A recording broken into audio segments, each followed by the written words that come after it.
Hello les amis, je suis super contente de vous retrouver aujourd'hui. Alors, j'ai plein de petites choses à vous dire. Voilà, donc on va commencer tranquillement. Et puis, je vous présenterai également ce petit livre. Voilà, enfin ce petit livre, il n'est pas si petit que ça. Et très intéressant également. Je sais que vous me l'avez demandé dans vos commentaires. Il y a quelques personnes qui ont demandé à que je présente le livre, donc je vais le faire. Voilà, surtout qu'il est très intéressant. Et j'aime bien avoir le petit jardin étrange d'Iris Elinac avec moi quand je feuillette ce livre. Voilà, je vais vous montrer tout ça après. Mais avant toute chose, je voulais parler un petit peu avec vous de l'avenir de la chaîne. Voilà. Donc vous savez qu'on est passé aux 1000 abonnés, on a même dépassé puisque maintenant on est à 1010. Voilà, donc ça monte assez vite. Je suis vraiment contente pour le partage, pour tout ce qu'on échange entre nous. Voilà, c'est même pas le fait de monter en abonnés. Si j'avais autant de partage avec 5 abonnés, je serais autant heureuse en fait. Voilà. Et, mais là, bien sûr, plus on est, plus on échange, plus il y a une interaction entre vous et moi, et j'adore ça. D'ailleurs, il n'y a qu'à voir hein, vos commentaires. Moi, je me régale, hein, vos commentaires, c'est ma nourriture spirituelle. Je m'en nourris, en fait, j'aime beaucoup. Et le fait d'avoir passé ce cap, j'ai réfléchi à pas mal de choses. Et je voulais être vraiment transparente avec vous. J'ai pas envie de faire des choses sans vous en parler. J'estime que c'est presque plus votre chaîne que la mienne. C'est vous qui venez poster, c'est vous qui mettez des j'aime, c'est vous qui regardez la vidéo. C'est vous qui recevez un petit peu ce que j'ai envie de vous montrer. Et puis après ça, vous me retournez vos réponses et puis vous échangez vous également en me disant vos préférences, ce que vous avez aimé dans tel jeu ou dans tel livre, etc. Et justement, je voulais rester en toute transparence avec vous, donc je vais un petit peu vous expliquer ce que je vais faire avec ma chaîne pour les mois à venir, voilà. J'ai hésité longtemps, on va dire ça fait une petite semaine que j'hésite. Je me posais la question, est-ce que je fais monétiser ma chaîne ou pas? Je me suis dit, est-ce que ça vaut le coup de le faire? Est-ce que ça va être encore plus de pression peut-être? Enfin, j'ai pas de pression, hein, mais par la suite, parce que je sais que YouTube a tendance à pousser au cul dans ces cas-là. Mais c'est vrai que j'ai reçu pas mal de mails concernant YouTube par rapport à ça. Et j'ai décidé de monétiser la chaîne. Donc je voulais vraiment vous le dire pour être honnête avec vous. Bien que ça ne vous engage pas à grand chose. Hein, en fait, c'est surtout moi qui vais devoir peut-être faire plus attention à certaines choses. Mais je tiens à préciser, faire plus attention, ça ne sera pas sur le fait de ce que je vais dire, je resterai toujours pareil, c'est-à-dire que ma chaîne restera exactement ce qu'elle a toujours été, je ne vais pas changer, je ne vais pas faire de quelque chose de très bien encadré, de bien fait, non pas du tout, ça restera naturel, et puis s'il y a des vidéos qui seront pas... qui seront refusées, tant pis, c'est pas grave, elles seront refusées, mais je ne vais pas changer ma façon d'être pour satisfaire YouTube. Voilà, si ça plaît pas, ils démonétiseront et puis voilà, ça c'est pas un problème pour moi. Mais je voulais quand même monétiser toutes les futures vidéos.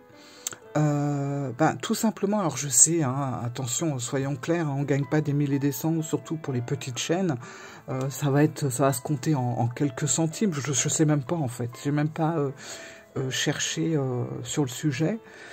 Mais je me dis, en tout cas, le peu que ça rapportera, ça sera vraiment pour investir en retour sur la chaîne ou aussi pour faire d'autres concours, vraiment pour vous faire partager justement tout ça. C'est pas pour mettre dans mon porte-monnaie, pas du tout. Ça sera vraiment, même si c'est 2-3 euros, ça sera vraiment pour ma chaîne, voilà, pour que vous puissiez en profiter un maximum par la suite.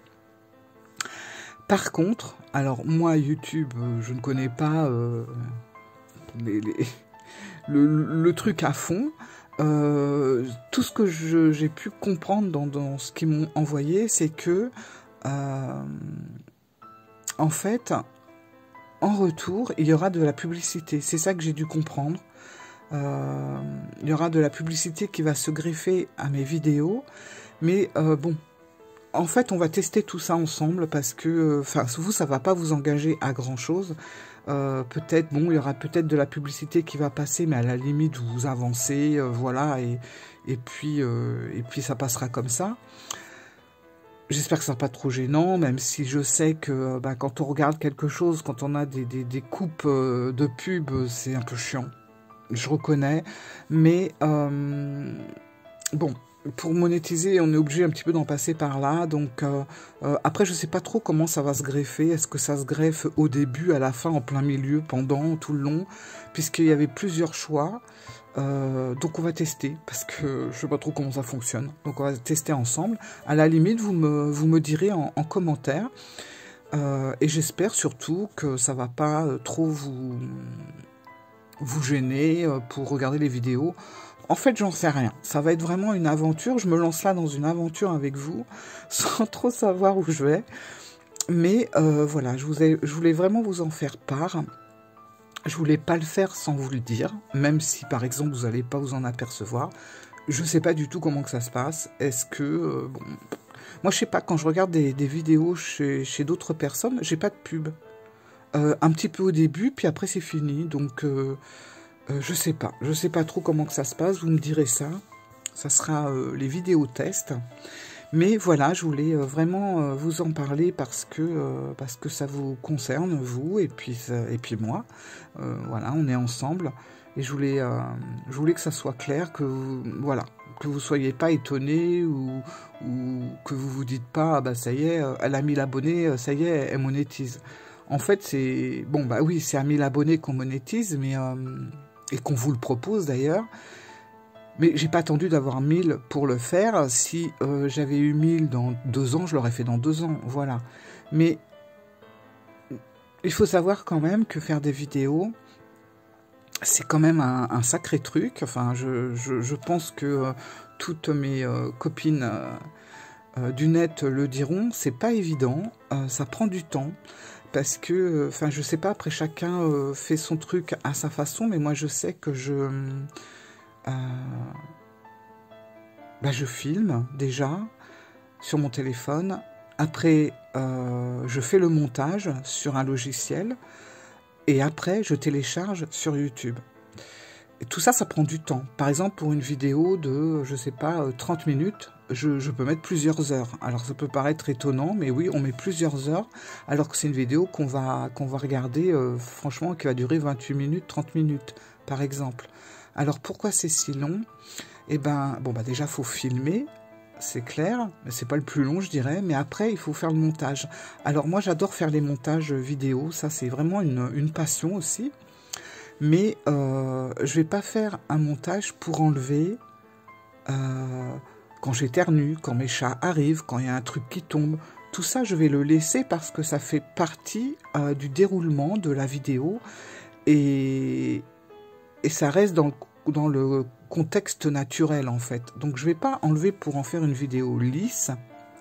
Par contre, bah, c'est vrai que si au moment où je vous parle, il y a mon téléphone qui se met à sonner, que ça vous éclate les oreilles, ou que ça interphone à ma porte, ou voilà, je sais pas, ce genre de choses, par contre, ça je vais le couper parce que ça ne rentre pas du tout dans le contexte de la vidéo. Et puis, ça sera plus dérangeant pour vous qu'autre chose. Donc c'est vrai, à partir de là, je vais faire un montage et je vais couper ces scènes-là. Ça peut être aussi quand je me répète 20 fois, parce que ça arrive souvent. Voilà, je vais vous répéter en début de vidéo, en milieu de vidéo, en fin de vidéo, la même chose. Ça sert à rien, ça prend du... ça allonge la vidéo pour rien. Donc là, je vais couper. Je vais me dire, bon, je l'ai déjà dit avant, je vais le couper maintenant.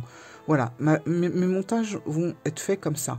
Après, moi, je mets toujours un petit peu de musique parce que Bon, ça rend l'ambiance pas mal. Et puis, en grande majorité, vous aimez bien. Souvent, vous me demandez ce que je mets comme musique. Ou alors, vous me dites souvent que la musique colle bien avec le thème.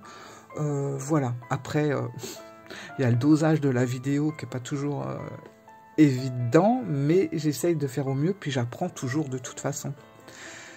Donc ça, c'est toujours quelque chose en plus. Voilà. Vous voyez, là, le téléphone. Je vais couper la vidéo à ce moment-là. Me voilà. Voilà un exemple, un exemple typique que je vais me servir pour le montage, pour enlever ça, parce que ça sert à rien en fait. Et puis ça va plus vous éclater les oreilles qu'autre chose. Donc voilà un petit peu ce qu'il en est pour la chaîne. Donc bon, je vais faire la monétisation pour toutes ces raisons. Et puis pour que vous puissiez profiter vraiment de la chaîne au mieux. On verra comment que ça se passe. Voilà. Alors le concours se met en place tranquillement. Alors il y aura 3 personnes tirées au sort. Mais je vous expliquerai tout ça dans une vidéo en mai. Pourquoi en mai? Tout simplement que j'ai acheté 3 jeux pour vous en faire profiter. J'ai voulu que ça soit des jeux nouveaux, pas des jeux anciens. Je voulais vraiment des jeux qui venaient de sortir ou qui vont sortir. Je crois qu'il y en a un qui sort là début mai, donc je ne peux pas vous le présenter maintenant. Je voulais que ça soit en français et je voulais que ça soit des oracles. Voilà, parce que je sais que ça, c'est quelque chose qui me plaît bien en général. Si j'achète un tarot en anglais, genre Marseille, je sais que c'est dommage, mais ça ne sera pas ce qui va le plus plaire. Voilà. Donc là, pour ce concours, j'ai vraiment envie de vous gâter et de vous prendre des choses qui, je pense, vont vous plaire. Donc, il y aura 3 tirages au sort. 3 jeux, mais les jeux seront accompagnés de pierres. Voilà, enfin vous verrez, il y aura des petites surprises à l'intérieur. Voilà, voilà. Mais ça, on en reparlera pour le mois de mai. Et puis maintenant, je vais passer à la présentation de ce livre. Voilà, si jamais vous avez des questions par rapport à tout ce que je viens de vous dire, tout ça, ne vous gênez pas. Hein, je suis là pour ça. Alors, en fait, ce livre, j'aime beaucoup m'en servir et avoir le petit jardin. Pourquoi le petit jardin? Le jardin étrange d'Iris, j'aime bien avoir avec moi parce que ce jeu, voilà, même si j'en ai des nouveaux qui arrivent, c'est quand même un jeu que j'aime, voilà, qui est toujours avec moi. Et j'aime bien l'avoir à côté parce que vous allez voir, dans ce livre, on va retrouver certaines plantes qui sont dans le jeu, mais pas que. Voilà, c'est vraiment un livre... attendez, c'est vraiment un livre qui va parler de... voilà. L'histoire des poisons, des poudres et des empoisonneurs. Alors, voilà, je vous laisse lire ça si ça vous intéresse. Voilà, vous faites une pause, ça sera plus rapide parce que là, j'en suis déjà à plus de 20 minutes. Alors, comment que ça se passe? Alors moi déjà, j'adore la couleur, vous avez vu, ça flash, mais on est dans un vert.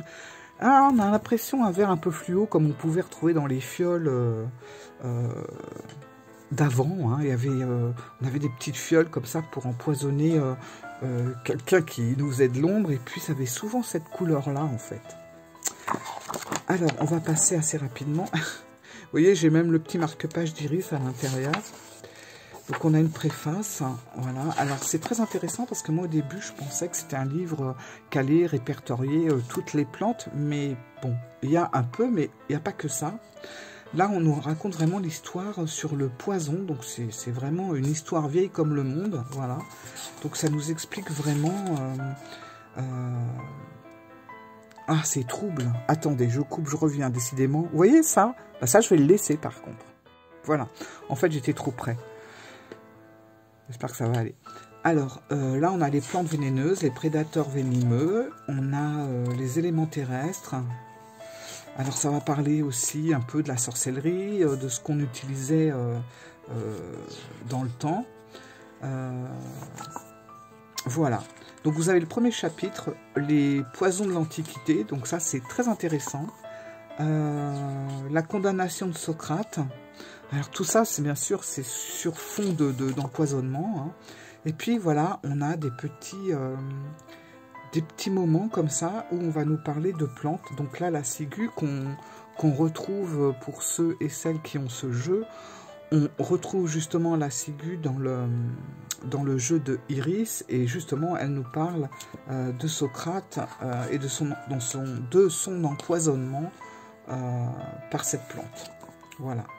La mort de Cléopâtre, voilà. Donc on a beaucoup de choses historiques. Le suicide collectif, alors il y a aussi des choses par rapport aux sectes, donc c'est très intéressant, on n'est pas que sur un livre de plantes, hein. On est aussi sur un livre d'histoire. Donc là, la belladone, qu'on retrouve aussi dans le jeu. Voilà. Et en fait, je ne vais pas vous faire page par page. Ah, j'ai du mal. Mais voilà, l'arsenic. Le chapitre 2, les poisons du Moyen-Âge et de la Renaissance. Donc on avance tout doucement dans le temps. Les dosages du marquis de Sade. C'est quelque chose aussi, ça. Voilà, on a encore des plantes et puis aussi forcément des insectes qui ont du venin, donc forcément on se servait de leur venin pour faire des poisons. Donc on a vraiment toute l'histoire. Le procès des sorcières de Salem, voilà, l'ergot. Le datura, donc ça, on en parle aussi dans le jeu. Les poisons du 19e siècle, c'est très intéressant. Voilà. Et puis, on a vraiment l'histoire des empoisonneurs, des médecins qui se servaient aussi de certaines choses pour empoisonner leurs victimes, ou voilà, la strychnine. Bon, il y a des petites images, par contre, je ne vais pas trop m'attarder parce que bon, c'est pas non plus le truc horrible, hein, mais il y a des petites images, comme ça reflète aussi des faits réels. Il y a des images qui peuvent parfois, peut-être deux ou trois dans le livre, qui peuvent un petit peu choquer, voilà, comme celle-là, donc on va la passer. Voilà, donc on a toute l'histoire des empoisonnements au fil du temps, et c'est vraiment intéressant quand on s'intéresse justement aux plantes, aux insectes, aux serpents, aux choses comme ça. Voilà, là, vous voyez, ça c'est le fameux, la fameuse secte moon au Japon, avec le sarin qui était dans le métro. C'est tout un truc, ça aussi. Voilà, la jeune femme empoisonneuse japonaise.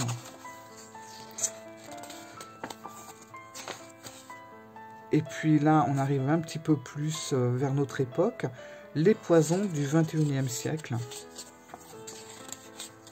Alors, les attaques à l'anthrax à Washington, je ne sais pas si vous vous rappelez. Il me semble qu'il y avait eu pas mal de choses, même en France, hein, avec des enveloppes qui contenaient de l'anthrax. Tout le monde flippait là-dedans. Voilà. Voilà. Je vais passer assez vite, mais au moins ça vous donne un peu l'idée de ce livre. Et je trouve que c'est super intéressant. Voilà, quand on aime un petit peu la magie des plantes et le côté... la nature, voilà, la nature, c'est pas que l'odeur du lilas et la verdure, il y a aussi une nature très dangereuse si on ne fait pas attention. C'est-à-dire que la nature, elle a double tranchant, hein. Elle nous sauve, mais elle peut aussi nous faire mourir. Donc c'est vraiment intéressant, et je trouve que franchement, pour moi, c'est un des meilleurs livres sortis ces derniers temps par rapport aux poisons. Je trouve que c'est bien expliqué, c'est assez vaste. On voit des plantes, ça nous explique sur les plantes, ça nous explique sur des animaux avec des venins mortels, ça nous explique les époques, ce qu'ils utilisaient, et c'est vraiment c'est vraiment étonnant parce que chaque époque a son poison. Il y a des poisons, voilà, qui sont complètement devenus has-been à notre époque à nous. Enfin voilà, c'est très étonnant. Moi, j'aime beaucoup ce livre. Je remets le petit marque-page d'Iris à l'intérieur. Et voilà, un combo. Donc, c'est vrai qu'on parle toujours des combos carte-carte. Mais pourquoi pas des combos carte-livre. Voilà mes amis, donc je voulais vous partager un petit peu tout ça. Donc là on a parlé un petit peu de pas mal de choses, du concours, du livre, et puis du futur de la chaîne et des partages qu'il va y avoir. Mais franchement, j'espère vous partager énormément de choses. Je vous embrasse et j'espère que ça vous a pas effrayé tout ça. Voilà. Bisous les amis, à bientôt.